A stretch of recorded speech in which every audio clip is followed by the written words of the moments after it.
Hello, hello la communauté, j'espère que vous allez bien. Je vous retrouve, on est dimanche et je profite de ce moment de tranquillité, de ce moment de repos, de ce dimanche, des énergies tranquilles de ce dimanche pour tourner la vidéo que je vous ai expliquée, que j'avais envie de vous partager par rapport à, comment dire, vous aider, vous accompagner par rapport à vos capacités extrasensorielles, vos capacités, la médiumnité, développer votre intuition et peut-être vous apprendre, vous donner le goût d'apprendre à tirer les cartes. Moi c'est Julie, pour ceux qui ne, voilà, pour ceux qui ne me connaissent pas, moi c'est Julie et puis, comment dire, j'ai tourné une première vidéo où la vidéo est ouverte à tous, hein, abonnés ou les gens qui passent par là qui ne sont pas abonnés, enfin voilà, la vidéo et le partage est pour tous et pour toutes. Hein. Si vous tombez dessus, il n'y a pas de hasard, si votre curiosité vous amène ici, il n'y a pas de hasard. Il n'y a pas de hasard, il n'y a que des rendez-vous. Et donc j'ai tourné une première vidéo où j'expliquais un petit peu ce que c'était, quelles étaient mes capacités extrasensorielles. Je parlais un petit peu de la médiumnité, de l'intuition, le lien avec le mental. Enfin, j'ai fait une vidéo explicative là-dessus, vidéo que j'ai appelée surprise. Quel est le sujet, de quoi je vais parler dans cette vidéo? C'est le titre de la vidéo pour ceux qui n'ont pas vu. Cependant, même si vous n'avez pas vu cette vidéo-là, vous pouvez tout de même regarder cette vidéo parce que vous allez tout de même comprendre et ça sera tout de même instructif, intéressant, nourrissant pour votre curiosité, pour vous-même. Donc dans cette vidéo, ce que je vais faire, c'est que je vais tirer une carte avec un oracle que j'ai choisi et je vais vous expliquer quels sont mes ressentis, quels sont les messages qui me viennent quand je vois une carte, quand je tire une carte. Pour vous montrer un petit peu par rapport à mes propres ressentis, à mon propre filtre, pour que vous ayez un exemple plus concret et plus parlant, le cheminement pour recevoir les messages de mes ressentis, des énergies du moment, le cheminement par rapport à ce que les cartes essayent de me transmettre, le cheminement et comment ça passe les différents... le cheminement par rapport aux messages, comment ça me traverse au niveau du corps, au niveau des canaux de réceptivité, au niveau de ma médiumnité, le cheminement pour en arriver jusqu'à avoir le message. Pour que ce soit plus concret. Vous allez voir. Il faut savoir que moi, ça fait 5 ans que je connais l'univers des cartes. J'y ai pensé et ça m'a fait un petit sourire aujourd'hui parce que je me suis dit, en fait, ça fait 5 ans. Il y a des moments, je ne réalise pas que ça fait 5 ans que je connais les cartes. Avant, je ne connaissais pas du tout les tarots et les oracles, je ne connaissais pas du tout le monde de l'ésotérisme, des arts divinatoires, des cartes. Je ne connaissais pas du tout. J'avais jamais été, je ne connaissais pas du tout en fait, j'avais jamais été sur cette voie-là et j'avais jamais été guidée vers ça en fait. Et c'est en 2018, en allant sur YouTube, je suis tombée sur des reviews, sur des présentations de jeux, de cartes, d'oracles, sur des gens qui parlaient de la cartomancie, sur les gens qui faisaient des tirages, et notamment la chaîne de Occulte, de Iria. Je ne sais pas si elle a encore sa chaîne, c'est la créatrice de l'oracle, la déesse sombre, et c'est avec elle que j'ai commencé à regarder des vidéos. Elle proposait des reviews, et en fait, elle avait tellement de passion pour les tarots et les oracles, et les rituels, et comment on peut travailler avec les cartes, que ça m'a donné envie, en fait. Ça a résonné, ça a titillé quelque chose en moi, en fait. Et l'histoire a commencé, en fait, et... Des très belles vidéos, elle parlait des oracles qu'on peut utiliser pour visiter, pour travailler sur ses vies antérieures. Elle avait présenté le tarot du royaume caché et l'oracle des fées, avec lequel j'ai une très belle connexion. Et en fait, la manière dont elle a présenté les jeux, et ça m'a tellement touchée que en fait, j'ai eu envie de les acheter. Et j'ai commencé petit à petit à acheter des tarots et des oracles, tarot Rider-Waite. Au début, j'ai acheté un tarot de Marseille, ça m'a pas trop parlé. Je me suis plus redirigée vers les tarots Rider-Waite illustrés au niveau des arcanes mineurs, selon mes goûts. Et puis petit à petit j'ai eu une collection de tarots et d'oracles. Après je sais que voilà, j'en ai pas 300, je sais qu'il y en a qui ont beaucoup de tarots et d'oracles. Moi ça va, c'est encore raisonnable, j'en ai pas raisonnable. J'essaye de faire attention, d'en avoir quand je peux en fait. J'essaye d'être raisonnable maintenant, de raisonner un peu ma passion, on va dire. J'apprends. j'ai pas tout de suite pratiqué, il faut savoir. J'ai pas tout de suite pratiqué et tiré les cartes de suite. J'ai pas eu ce besoin et l'envie de pratiquer tout de suite qui m'est venu naturellement. J'ai plutôt observé, j'ai plutôt regardé des reviews, des chaînes YouTube, des gens qui tiraient les cartes, qui étaient plus spécialistes dans le tarot, dans les oracles ou dans le normand, et j'ai commencé à connaître beaucoup de gens, enfin à regarder beaucoup de chaînes YouTube. Je me suis beaucoup informée, j'ai pas lu de livre en fait, non. J'ai beaucoup observé, j'ai beaucoup observé leur manière de tirer les cartes, leur manière d'observer les interprétations, et j'ai commencé à connaître les interprétations du tarot en observant sur des chaînes YouTube. Et petit à petit, ça a commencé à s'intégrer en moi, j'ai commencé à intégrer, voilà, il y a une connexion qui se fait avec le tarot et les oracles, et petit à petit, au fur et à mesure du temps, des semaines et plutôt des mois, on va dire que ça fait plutôt 2-3 ans que je tire vraiment les cartes, et au début, ça a été plutôt l'apprentissage, mais je suis toujours dans l'apprentissage, et je me rends compte que je suis fière de moi, je me dis, en fait, j'ai acquis une certaine maturité, j'ai acquis enfin voilà, j'ai acquis des compétences par rapport à mes expériences là où j'en suis et aux 5 années qui se sont écoulées. J'ai acquis certaines compétences au niveau du fait de tirer des cartes, même si je suis toujours en apprentissage. Ben, voilà, j'ai franchi des caps et j'ai évolué dans ma pratique, dans l'apprentissage et la pratique du fait de tirer des cartes. Et c'est pour ça que je me sens, on va dire que je me sens à l'heure d'aujourd'hui peut-être un peu plus légitime à vous le partager. Que je m'autorise plus à le partager et à vous aider dans le tirage des cartes et dans le développement de vos capacités spirituelles, ésotériques, de la médiumnité et de l'intuition. Et aussi au niveau du corps, au niveau des énergies du corps, la clairsentience. Donc sur cette introduction qui, ma foi, je trouve est instructive et qui pourra vraiment vous plaire, je pense, pour me connaître plus, on va faire cet exercice concret. Je vais tirer les cartes. N'hésitez pas à mettre sur pause, à bien vous centrer et à laisser parler aussi votre intuition pour faire cet exercice en même temps. Il y a la chaîne Sol Shadow Tarot de Yéna je me souviens qu'elle faisait des exercices comme ça, c'est maintenant que ça me revient. En fait, elle montrait une carte, elle faisait des exercices pour que ses abonnés puissent développer leur intuition en fait, en les aiguillant avec des questions au fur et à mesure et avec une carte ou en mettant quelque chose dans une enveloppe pour faire travailler l'intuition. Et je remercie Yéna et Sol Shadow Tarot parce qu'en fait les exercices qu'elle avait proposés, ça m'avait beaucoup plu et ça m'avait fortement aidé à développer mon intuition et à me rendre compte de ma clairvoyance, à prendre conscience et à valoriser que effectivement j'avais de la clairvoyance, qu'il se passait des choses et que j'avais des ressentis et que même si ça tombait pas toujours juste, il y a des moments il y avait des éléments qui coïncidaient et en fait on se rend compte qu'on a tous de l'intuition, on a tous une clairvoyance. Après on la développe plus ou moins, mais on a tous une base en fait, on a tous une intuition, une clairvoyance et des ressentis. Et quand on commence à s'y intéresser, ça nous permet de nous valoriser, ça nous reconnecte à une partie de nous-mêmes, en fait, ça fait partie de nous. Et on peut développer plein de choses avec ça. Donc là, ça sera avec l'oracle de Noël. Je me tais. Et je pratique. Ah oui, j'allais rajouter que moi, pour tirer les cartes, j'ai pas de règles. Je fonctionne en fonction de mon humeur, de ma personnalité, des facettes. J'ai un côté très sérieux et très conventionnel. Quand j'ai envie d'être très conventionnel pour tirer les cartes et vraiment être dans l'interprétation, être très conventionnel dans ma manière de poser les questions, dans ma manière à qui je m'adresse pour tirer les cartes, si je m'adresse à mes guides de lumière, si je m'adresse à l'univers, aux énergies universelles, si je m'adresse aux anges, aux archanges selon vos croyances, ou si je m'adresse à mon intuition. Je peux être très conventionnelle et très sérieuse, mais en même temps, des fois, je me laisse aller à mon intuition et j'ai pas forcément de règles en fait.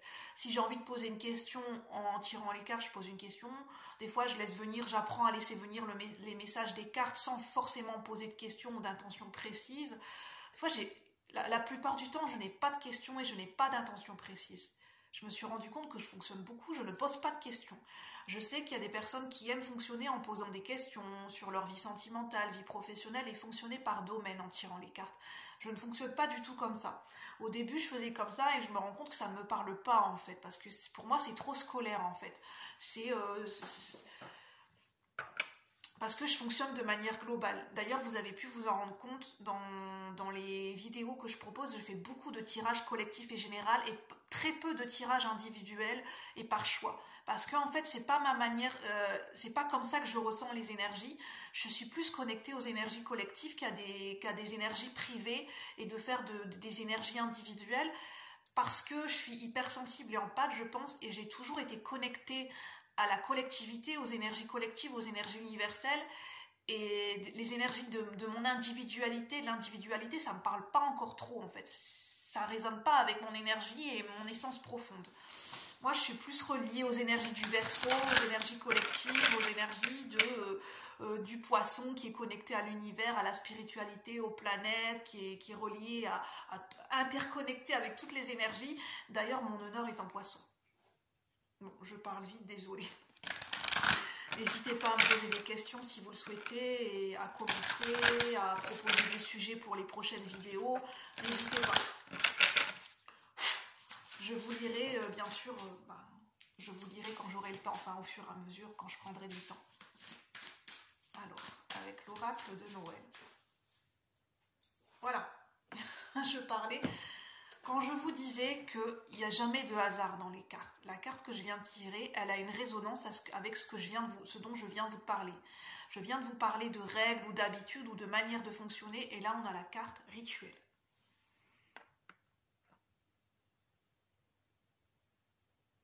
N'hésitez pas à mettre sur pause, à essayer de vous connecter à vous-même et à de voir cette carte, ce qu'elle vous fait ressentir. Si de suite vous n'avez pas de ressenti, c'est important de ne pas vous braquer. C'est pas grave. Ça ne veut pas dire que vous n'avez pas de ressenti, c'est simplement que vos ressentis sont plus subtils, vos ressentis ont besoin d'être stimulés. Et le message des cartes, ça peut prendre du temps à venir. Ce que vous pouvez faire, ce que moi je commence à faire de temps en temps, et je trouve ça très agréable, et il y a des moments ça m'aide. Il y a des moments je fais des tirages des cartes, ça ne me parle pas de suite. Je pose le tirage sur la table, je laisse les cartes poser et j'y reviens plus tard. Et là, éventuellement, j'essaye de voir ce qui me vient en fait, en laissant poser les cartes. Si le tirage ne me parle pas de suite, soit je me dis, soit c'est pas le bon moment pour tirer les cartes, soit c'est parce que je suis très fatiguée, soit c'est parce que finalement j'en ai pas envie. En fait, c'est mon ego qui a envie que je tire les cartes, mais au niveau de mon énergie, au niveau de mes ressentis, j'en ai pas envie. Et quand on n'a pas envie, les cartes, ça fonctionne beaucoup avec la motivation et le cœur. Si vous avez vraiment envie de tirer les cartes, que ça vous parle, que ça résonne, que c'est le bon moment pour vous de tirer les cartes, ça va vous parler, vous allez être dedans, vous allez être dans l'énergie et la connexion va se faire de manière naturelle avec les cartes. Et si les cartes n'ont pas de message à vous donner, ou que vous n'êtes pas dedans, vous n'êtes pas motivé, les messages ne viendront peut-être pas, ou les messages ne seront pas fluides, ou ne viendront pas tout de suite. Et à ce moment-là, c'est bien de ne pas se braquer. C'est simplement que soit vous n'avez pas envie, soit c'est pas le bon moment de tirer les cartes, soit parce que vous êtes trop fatigué, ou bien préoccupé par quelque chose. Bien souvent, c'est quand on est trop dans le mental. Moi, ça m'arrive aussi. Et de ce fait-là, ça prend pas. C'est comme la métaphore de la mayonnaise qui prend pas, en fait. Parce qu'en fait, il y a nos énergies et les énergies des cartes. Et pour que ça matche, il faut qu'on soit OK tous les deux à tirer les cartes à ce moment-là, OK pour se connecter à ce moment-là. Et voilà. Désolée, hein, je me laisse guider. J'ai plein d'informations à vous donner au fur et à mesure, des petites astuces. Et en fait, c'est comme ça qu'on m'amène. Voilà, je vais pouvoir vous expliquer un exemple concret. Je vous expliquais dans la vidéo précédente que c'est bien de se laisser guider par nos ressentis et où nous amènent nos ressentis. En fait, mes ressentis m'amènent à percevoir du fait que je parle beaucoup et que j'ai beaucoup de choses à vous transmettre. En fait, ce que je ressens, c'est de cette manière-là que les messages de cette carte résonnent. Parce que ça parle de rituel et ça fait le lien et la correspondance directe avec ce que je suis en train de vous expliquer. Et qu'il y a des choses qui sont essentielles et fondamentales à vous transmettre en parlant, sans pour autant être tout de suite attiré par le visuel de la carte. Et ça, on va dire que c'est des petits détails, de la subtilité. Il y a beaucoup de subtilité dans le tirage des cartes. C'est s'observer aussi soi-même. C'est être en capacité de s'observer, et ça vient avec le temps. Je viens d'observer que je parlais beaucoup, que mon rythme de parole était assez long, alors qu'au départ, je n'avais pas de prévu de fonctionner de cette manière-là. Je voulais plutôt me poser, vous montrer la carte et laisser venir les messages, sans pour autant parler de suite. Mais en observant ce comportement, du fait que je suis en train de parler en même temps que je vous montre la carte, ça me fait ressentir qu'on me guide à vous transmettre les messages avec cette carte de cette façon-là à cet instant T. Voilà, j'espère que c'est compréhensible.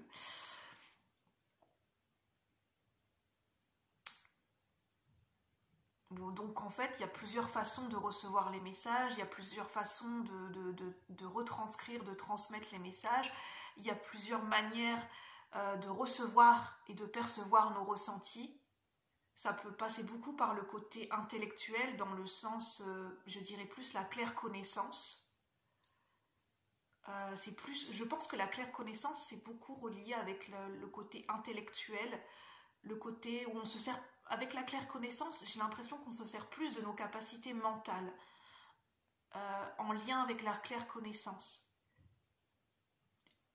Et peut-être un peu moins de nos ressentis physiques, davantage liés à la clairsentience. Alors, moi dans cette carte, ce qui m'a interpellée de suite, c'est rituel. En fait, avec les tirages de cartes, on peut faire beaucoup de connexions et de liens avec ce qui se passe autour de nous, avec nos ressentis personnels, avec ce qu'on est en train de... le sujet, si on était en train de poser une question, avec ce qu'on vient de vivre, avec ce dont je viens de vous parler, le sujet de la vidéo. J'ai fait directement le lien avec le mot rituel. Ça m'a interpellée de suite parce que ça fait directement le lien avec ce dont j'étais en train de vous parler, d'habitude, de règles ou de mode de fonctionnement pour tirer les cartes, du fait s'il y a des règles ou pas de règles. Et pour moi, ça m'amène directement à faire le lien avec rituel. Donc, naturellement, en regardant la carte, j'ai été attirée par le mot plus que par le visuel. Ça fait peut-être un peu scolaire comment je vous explique, mais voilà. On essaye, et puis ma foi, c'est bien d'essayer. Dernier petit conseil, n'hésitez pas à essayer, réessayer. Si vous avez la passion des cartes, n'hésitez pas à essayer, retenter, il n'y a pas d'erreur, il n'y a pas de bonne ou mauvaise réponse, il n'y a pas de bon ou mauvais ressenti, il n'y a pas de j'y arrive pas, c'est une histoire de fluidité, de connexion et de timing en fait, de timing.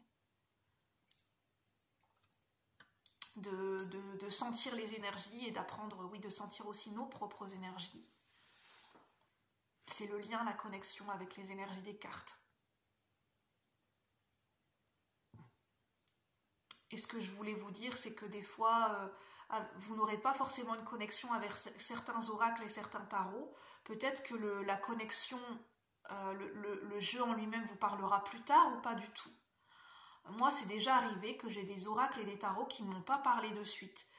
La connexion, les messages n'ont pas été fluides, je n'ai pas réussi à créer un lien de suite avec l'oracle et le tarot. Je ne me suis pas braquée, en fait, je les utilisais de temps en temps, mais je sentais que c'était pas plus que ça, en fait. Et plus tard, c'est venu. C'est un petit peu comme la chanson de Claude François, je vous l'ai déjà dit, avec l'énergie des cartes, c'est comme une histoire d'amour. Ça s'en va et ça revient. Ça veut dire que des fois la connexion y est à un instant T et après plus tard la connexion n'y est pas forcément. Les messages ne sont pas forcément là, ou le lien ne se crée pas forcément avec un oracle ou un tarot. Et à ce moment-là, on est plus attiré, ou c'est un autre oracle et tarot qui va plus nous parler à ce moment-là. Peut-être par rapport à une question précise ou un domaine précis, ça sera un tarot, un oracle qui vous parlera plus qu'un autre. Et ça, on apprend à le ressentir avec le temps en fait. On apprend à jauger, c'est ça, tirer les cartes, c'est apprendre à jauger en permanence, autant avec nos capacités mentales que nos ressentis, que se laisser guider par son intuition. Et c'est vraiment apprendre à jauger, à ressentir les choses. D'y aller à tâtons, ça je le sens moins, ça je me sens bien. Enfin, c'est vraiment d'y aller à tâtons. Et en fait, il y a aussi le visuel qui m'attire parce que, en fait, c'est une théière. Et il faut savoir que le thé, ça correspond... En fait, je fais le lien avec le mot rituel parce que ça correspond très bien avec les rituels. Parce que dans certaines cultures, dans certains pays, dans certaines familles, dans certaines traditions, boire le thé, préparer le thé, c'est un rituel, c'est une tradition. Et c'est plus que boire le thé, c'est partager un moment ensemble. Et autour du thé, c'est une pratique. Je pense que c'est une pratique de conscience, de méditation, de plaisir, de revenir à soi. Et il y a toute une histoire autour du thé. Et c'est pour ça qu'il y a le mot rituel. Parce que ce sont des habitudes, des traditions, des rituels qui se transmettent peut-être de famille en famille, de génération en génération, de culture en culture. Par exemple, en Asie, le thé est sacré. À Londres, en Angleterre, boire du thé, c'est sacré. Enfin, c'est très répandu. Le fait de consommer du thé, de boire du thé dans une tasse avec une théière, les gens, les Anglais se retrouvent pour la plupart, se retrouvent autour d'une tasse de thé. Et donc, mon cheminement m'amène à vous faire comprendre, à vous transmettre que cette carte, je fais directement le lien entre rituel et l'image. Et comme ça, en fait, vous pouvez avoir une richesse au niveau des ressentis et des messages et voir jusque où ça vous mène, ces ressentis et ces messages. N'hésitez pas, si vous le souhaitez, à commenter et à me partager vos ressentis autour de cette carte, si vous le souhaitez, bien sûr. Là, maintenant, je me tais. J'ai parlé suffisamment et je vous laisse méditer avec cette carte.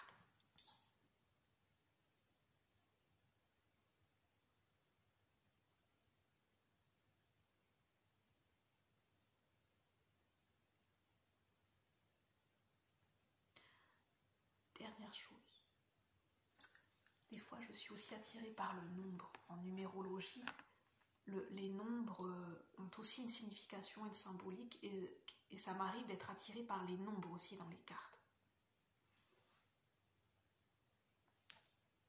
Là on a le chiffre 41.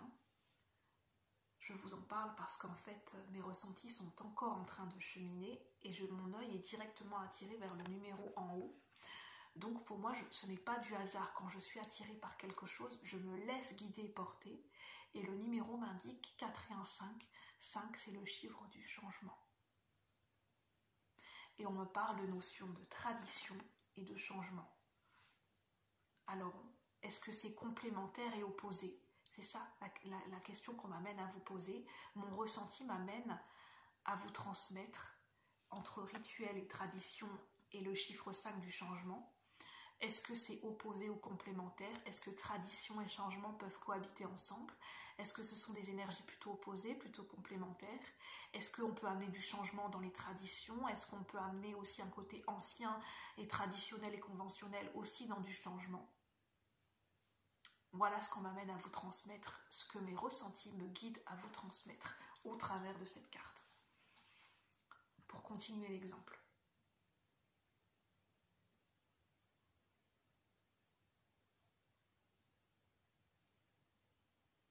Là, je ressens que je n'ai plus de messages. On le ressent quand, pour le moment, je n'ai plus de vos messages à vous transmettre. Et sur ce, je vais vous laisser votre curiosité à vous laisser guider par cette carte, par les cartes, et laisser votre intuition dans les jours à venir vous guider. De vous laisser porter par votre intuition dans les heures ou dans les jours à venir. Sur ce, je vous souhaite un bon dimanche. Merci. Bye bye la communauté.